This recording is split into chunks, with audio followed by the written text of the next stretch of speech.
What if you could navigate conflict without fighting?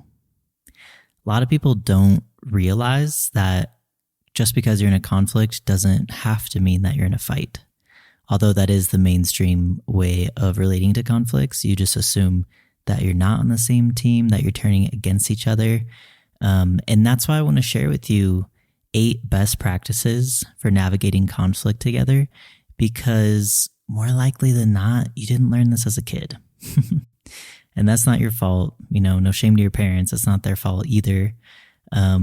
These skills and these practices are just missing culturally. Working through conflict collaboratively is not a norm within the US empire or within the wider context of global imperialism. That's just not a cultural norm. And so by sharing these best practices, it can just be something to anchor you into coming back to connection more quickly after you're navigating a conflict. So let's get into it. What if your sacred partnership could be a source of pleasure and stability amidst the chaos of these times? I'm your host, Forrest Williams, certified relationship coach and disciple of love. And I help you learn the art of trust by waking up from unconscious patterns so you can enjoy the pleasure of relating. Okay, so the very first thing I'm going to recommend that you do during conflict is to actually create some conscious agreements around how are you navigating conflict. And what you're doing here is you're creating a culture of repair.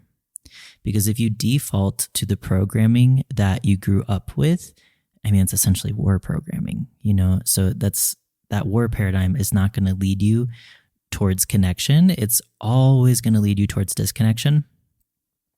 So the very first way to counteract that is to actually just create some conscious agreements around how do we want to navigate conflict. And, today I'm going to give you 8 examples. But what is going to make this the most effective for you if this feels authentic to you, if this is something that you decide you want to empower.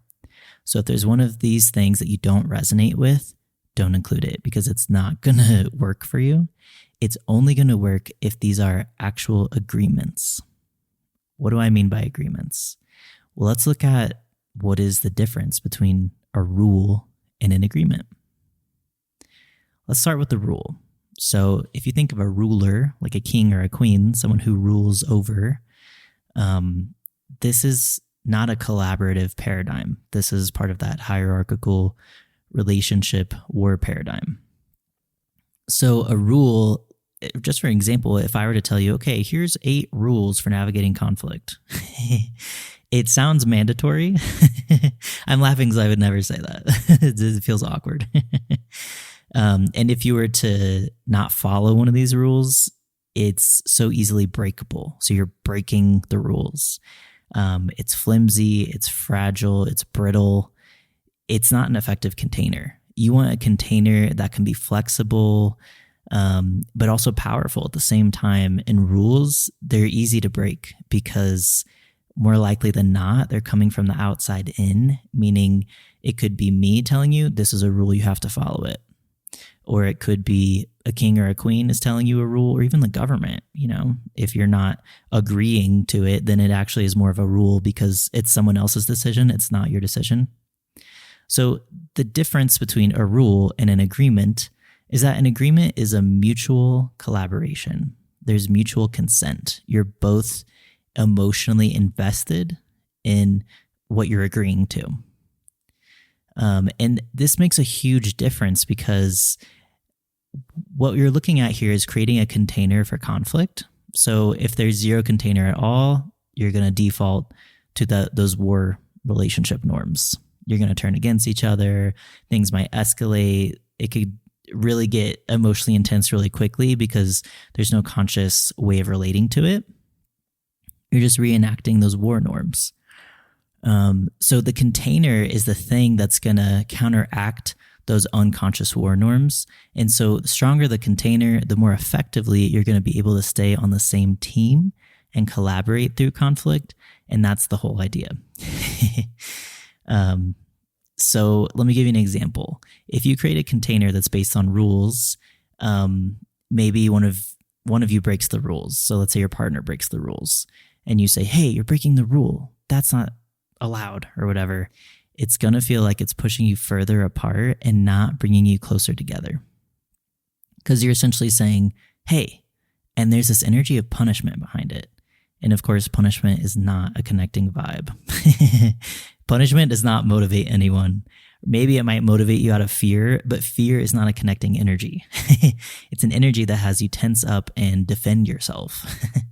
And so when you're creating a container that's based on mutual agreements, there's just like a softness to it. And if you think of a neutral referee just being like, oh, that went out of bounds, there's no judgment about you going out of bounds. It's just an acknowledgement, just a neutral feedback of like, hey, this is what we agreed to, and it looks like we're deviating from that a little bit. So let's bring it back into the agreement. And that's what makes it an effective container. There's no punishment behind it because you're both on board with what you're practicing. And so if one of you is deviating from what you're practicing, which, spoiler alert, 100% is going to happen. Okay? Because I've been doing this for 6 years and it happens to me all the time. It happens to me much less than it used to, but like I'm saying, it's this unconscious war programming that is just the default way of behaving because it's so unconscious. You're not doing it on purpose. And so it's not about doing it perfectly, not deviating at all. It's about noticing when you're deviating.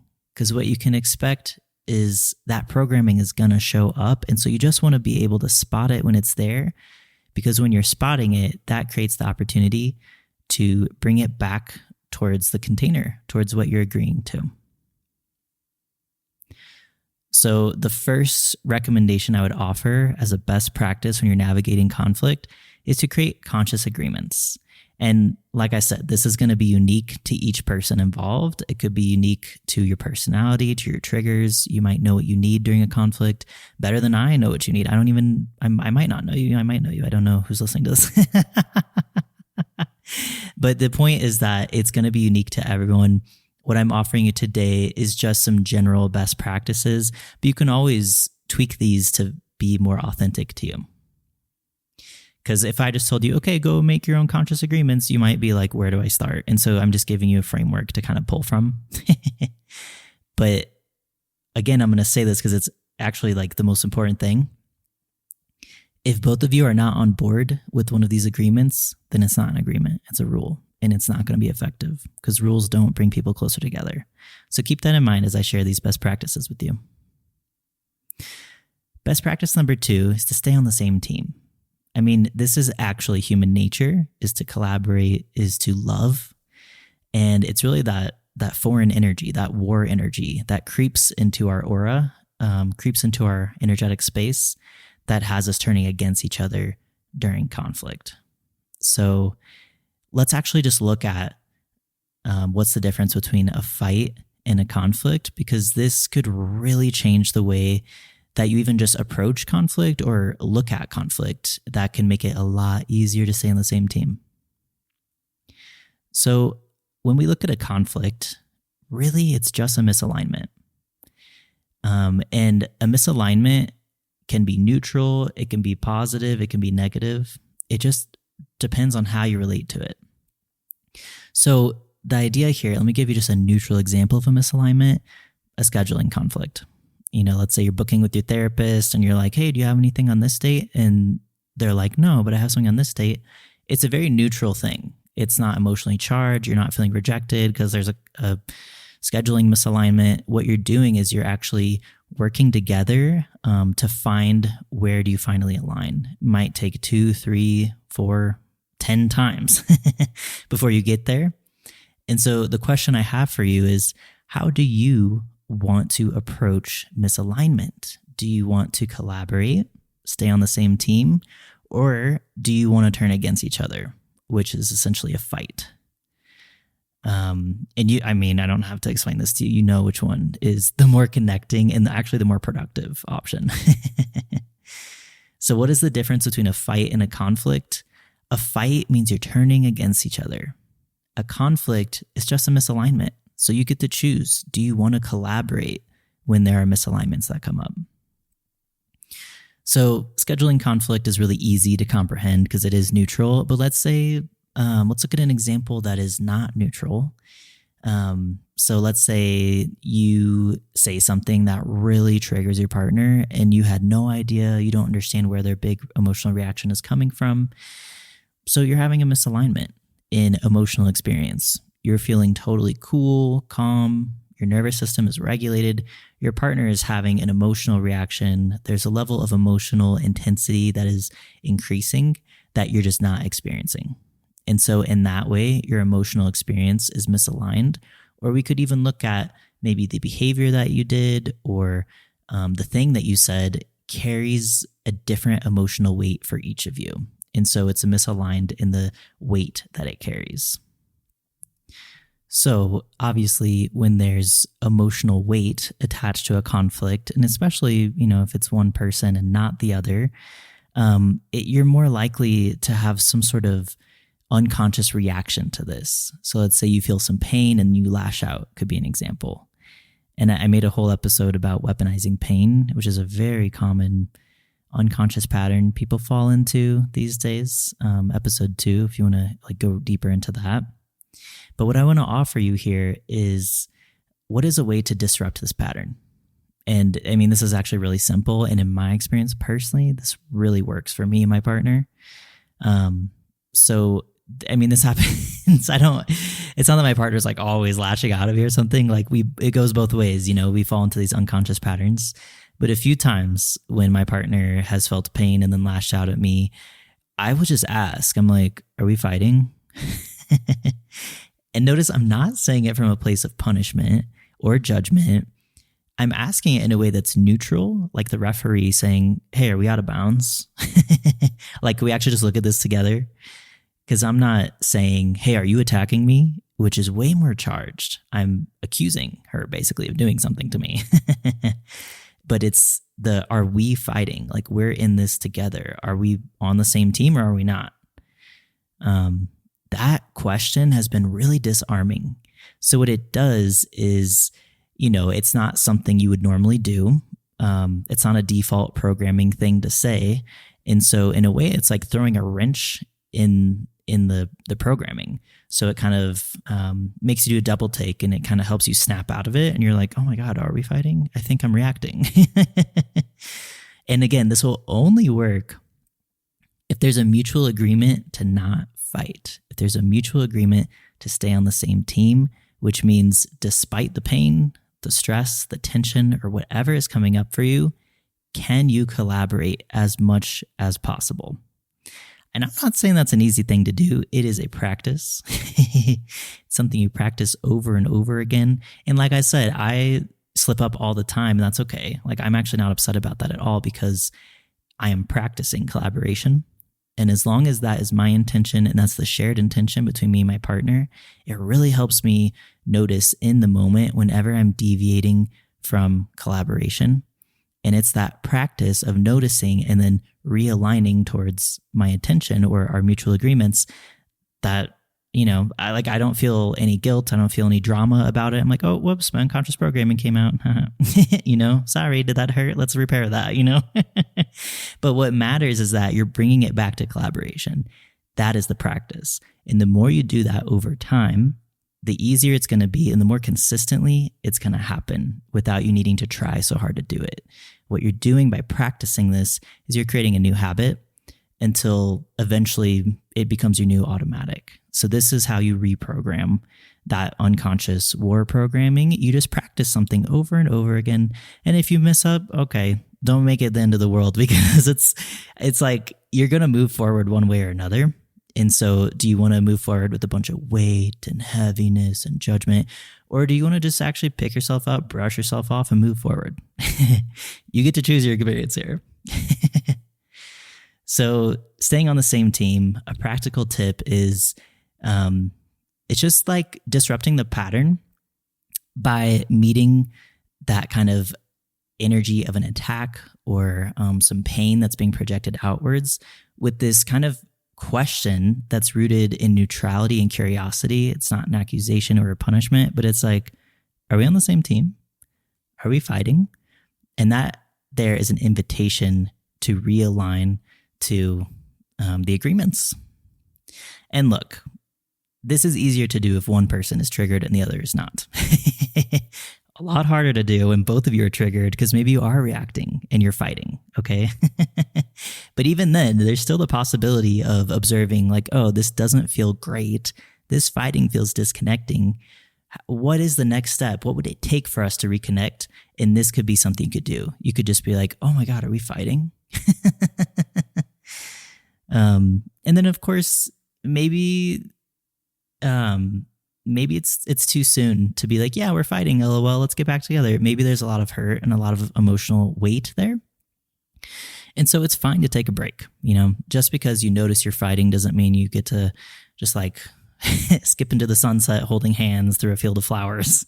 It's not like it fixes things. It's just a feedback mechanism to invite you back into alignment. And sometimes if compassion is unavailable to you, the biggest thing that could bring you back into alignment is taking a break. You just exit out of that fight energy. And then when you're ready to reconnect, you can reset the intention of like, okay, let's collaborate. But it's a lot harder to collaborate when your emotions are really high. And one thing I want to mention here is, there's different energies from which you can take a break. If you are taking a break from an energy of war, aka an energy of fighting, it could be maybe you storm out the door with no communication and you slam the door. Okay, that's going to make it even more tense when you do come back together. It makes for a sharper segue into the reconnection part. This isn't always available, but if it is, what you can practice is taking a break from the energy of collaboration. So it doesn't mean you have to be perfectly regulated to communicate, by no means. I mean, that's the point of taking a break, is that you're dysregulated. But you can just say, hey, listen, I am dysregulated. Let's circle back in 5 minutes. And so there's something collaborative here about just communicating, I've hit max capacity, I need to take a break. And there's even more specificity in let's circle back in 5 minutes, or maybe sometimes it's 20 minutes, or however much time you need. But it can signal safety and teamwork to both of you if you're able to say, okay, we are going to circle back eventually. It's not you're dramatically storming out. You went off in your car somewhere. I don't know where you're going or when you're coming back or what you're doing, because that's the energy of fighting. It's the absence of communication. Versus the energy of collaborating is just communicating, setting an intention, and having an agreement. And that doesn't mean it's a rule, right? So it's not like, okay, let's circle back in 20 minutes. Let's say one person isn't ready after 20 minutes. Maybe they're deep in their journaling session. So it's not to use that as a rule against someone and say, hey, you're not ready in 20 minutes. I'm punishing you now. Well, energetically. The idea is like, it's a gesture of diplomacy to say, let's meet up again. Let's take a break and circle back. And so you can check in 20 minutes. And if you're both ready, then great, you can take the next step. But the most collaborative move to do there is just to honor where each of you are at. Do you have the capacity after 20 minutes to reconnect? And either way is going to be fine. If you don't have the capacity, set another intention. Let's check back in 10 minutes or in 20 minutes. Best practice number 3 that I'm going to offer you is to slow the fuck down. No, I'm just kidding. You don't have to slow the fuck down, but you can slow down even just 10%. It's going to make a huge difference. Huge difference. And I'll tell you why.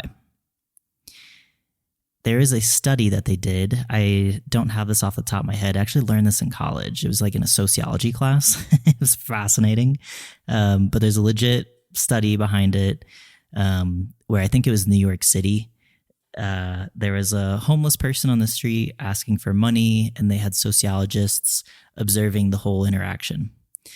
And so the question here was, who gives money to the homeless? Is it people who are more generous? Is it people who have a bigger heart? XYZ? Is it a specific demographic, a certain income level? the results were fascinating. It really surprised me.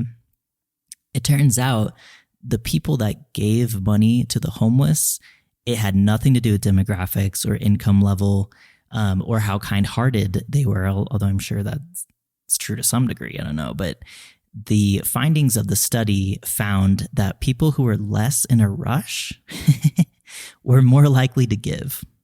And when people were in a hurry, they were less likely to give. And so there's this idea that rushing is violence. I think I've heard this from the NAP ministry. If you're familiar with that organization, I think it's run by, what's her name? Trista Hershey. Don't quote me on that. Maybe I'll link it. I don't remember. I'm just pulling from memory here, but there's this idea that rushing is violence. If you can picture in your head, you and your partner are going on a bike ride together. And imagine you're both in sync. Your bikes are right next to each other. And you're synced up. You're riding at the same pace. You're alongside each other. You're taking everything in. You're sharing in this experience together. And now imagine this image in your mind. Imagine your partner is actually maybe like stronger than you, or maybe you just ate a meal and they didn't, and they're just rushing ahead of you and they're leaving you in the dust. I mean, this isn't the most violent thing ever, but what I'm trying to convey here is that when you're out of sync as far as the pace that you're moving at, it can feel really disconnecting. And when I think about moments when, if I've ever made a mistake in the kitchen, like one time I was grating carrots and my knuckle got caught in the carrot grater. It hurt so bad. It took forever to heal. It took months. It's because I was in a hurry. I was rushing, right? Like I use a knife every day in the kitchen. I use a carrot grater all the time. It's one of my favorite things to eat is like grated carrots, like in a salad, or really just however. I love grated carrots. And so why did I injure myself this one time? It's because I was in a hurry. So you're more likely to make mistakes when you're in a hurry. You're more likely to fall into those unconscious habits when you're in a hurry. When you're in a rush, you're just being less conscious. And so you're more running on that default programming, which we know is violent because it is war programming. So even if you can slow down just 10%, I mean, it's honestly pretty radical within capitalism, just 10%, it might feel kind of challenging, but 10% can go a long way. Best practice number 4, and this really feeds on slowing things down, is to approach assumptions with curiosity. So, like I said, I've been coaching people around building trust for 6 years. And the common pattern that I find, one of the most common ones, is that people will assume something and then they're reacting emotionally to whatever they're assuming. So I'll give you an example. Let's say my partner is asking me, do I want to go on a walk with her? And I say, not right now, I'm busy. And then let's say, through the filter of her past experience or maybe her fears or her insecurities, she's reading into that and she's making a meaning of it. And maybe it means that I'm not interested in hanging out with her, or I'm not interested in dating her. Maybe she feels rejected by it. And so that's the assumption. The assumption is, oh, you don't want to hang out with me? And this is not a real example that we've experienced, by the way. I've never had that happen, but I don't know. There's many examples, so I'm just pulling one. This can feel really disconnecting when you are reacting to what you're assuming, because more often than not, the assumption is not true. And look, sometimes it is, okay? But very often it is not. And so it makes it a lot more difficult to communicate when you're reacting emotionally. Maybe your partner feels attacked or even just confused. And this could trigger defensive-ness around like, wait, I don't understand what's going on. Am I the bad guy? What did I do wrong? I'm just busy right now, right? And so when you're reacting from that interpretation of what the person said, it just makes it harder to reconnect, and it takes longer to reconnect because what you really need to do is clarify what was the message that was said. So the actual words that were said is, I'm not busy right now. I'm not available. Well, the implication is I'm not available to go on this walk with you. But the meaning that was made out of it was like, you don't like me, you're rejecting me.